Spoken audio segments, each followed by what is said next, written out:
Lindsay, and welcome to Well Music, an introduction. Oil wells provide a fascinating record of Earth processes over millions of years.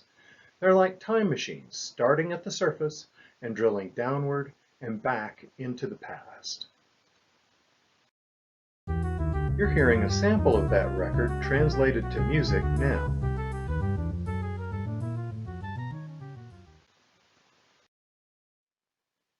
In today's presentation, I'll share my exploration of turning well logs to music, how our software transforms the data, and examples from South Louisiana and the Netherlands.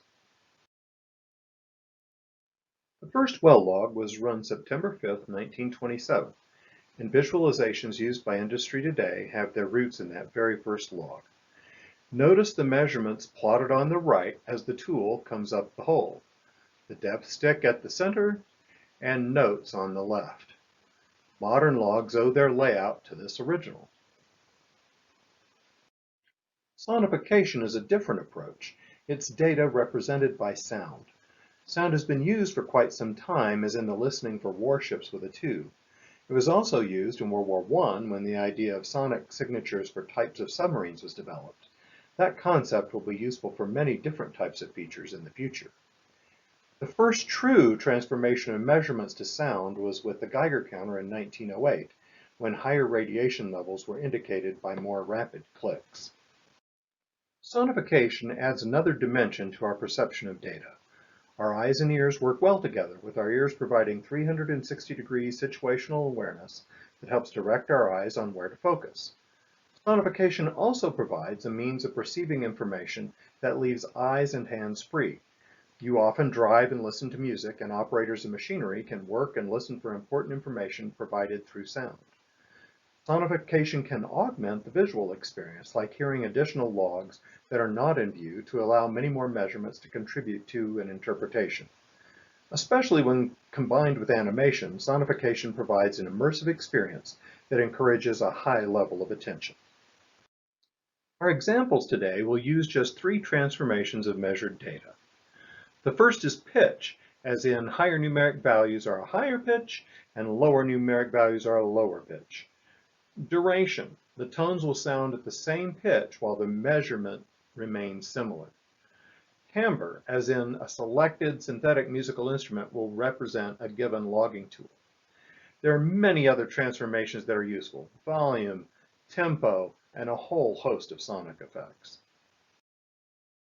This next video by Play Mode Studio provides a 10-second snip to give you an idea of the tremendous capabilities available to most vividly tell the story that's inherent in your data and interpretation.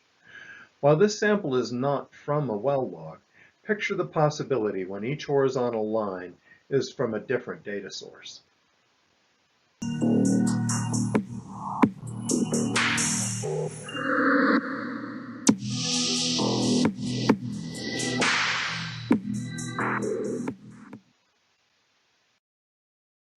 But today we'll start with the basics. Here's a generic well log with depth track. Lower numeric values are on the left, higher on the right. Music is generally viewed left to right, so we'll rotate the log to match. And we need to do a couple of transformations. First, transform numeric value to pitch, and second, transform depth to time in the piece. Once the log is rotated, it can fit nicely on a musical staff. That's possible because Western music is based on octaves, a doubling of frequency that is divided into 12 equally spaced half steps on a logarithmic scale. The value on a log will then be rounded to the nearest half step to match numeric value to pitch. In this case, each half-foot sample will be mapped to a 16th note to map depth to time. When the values map to the same pitch for multiple samples, that same note is sustained or cut out depending on the instrument.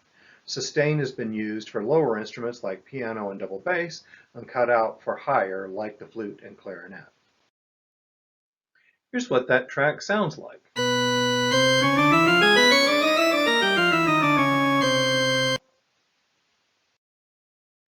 I'll replay that clip and notice the sustained note at the start, going up the scale towards a high value in the middle, and then a sustained low note at the end.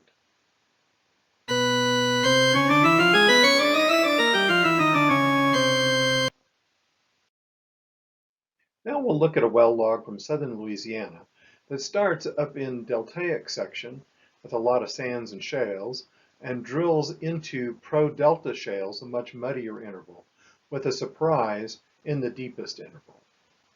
We'll start up here in the deltaic section in interval 1. Here's the first example from up in the deltaics. The SP curve is on the left, played by a double bass. Higher values tend to have more shale, and lower readings reflect more sand. Velocity from sonic is on the right, played by the flute.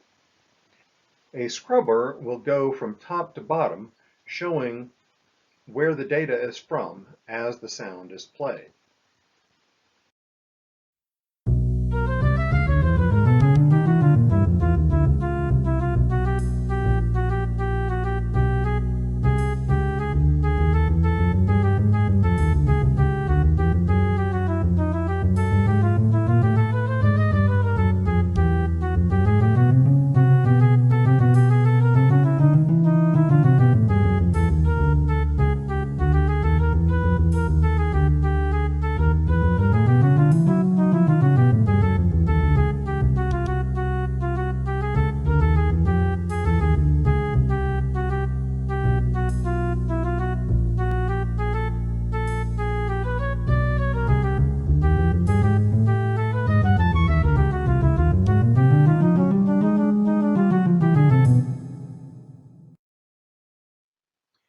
Next, we'll contrast that with a deeper water interval. Again, we'll have SP on bass and velocity on flute. Listen for the difference in sonic texture here from the deltaics above. It will sound distal, then the music becomes much more active again in the sandy section in the second half. This track is quiet enough that you'll notice the percussion playing the depth track in the upper section. Here we go.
This last example will add a third instrument. SP is on bass, velocity on flute, and now we're adding density on clarinet. On clarinet and flute, notice that they drop out at times when the data match the same musical pitch for a while. The surprise interval is in the lower half. It will sound very different through here.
Next are examples from Groningen field in the Netherlands.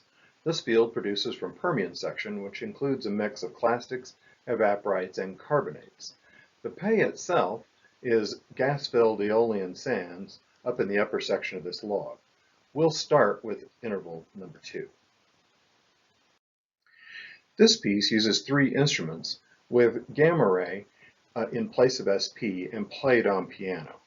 Flute and clarinet are on sonic and density. Here are the gas sands, then a transition into pure anhydrite below.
Did you hear the surprise there?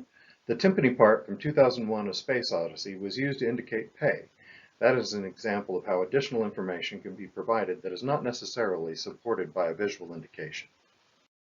We'll now go to an example that starts in anhydrite, then drills down into halite. Here's the anhydrite, then a transition into halite at the bottom. Listen for the very different tones between the anhydrite and halite. People will be able to train using a set of musical tracks they listen to when they please to identify various sonic signatures.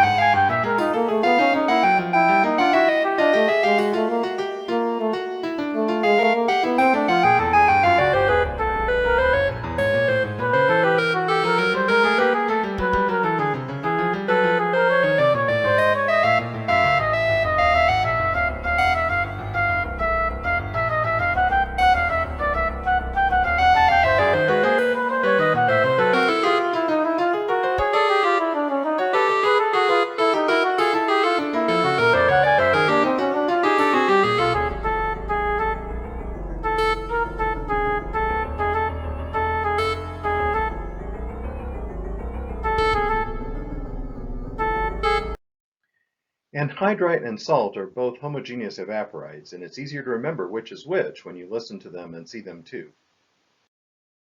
We now return to our opening example from South Louisiana. This log covers 12 million years of Earth history based on paleo data in a span of about 17,000 feet. We'll listen to a short segment from the top right now.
This piece runs an additional 19 minutes.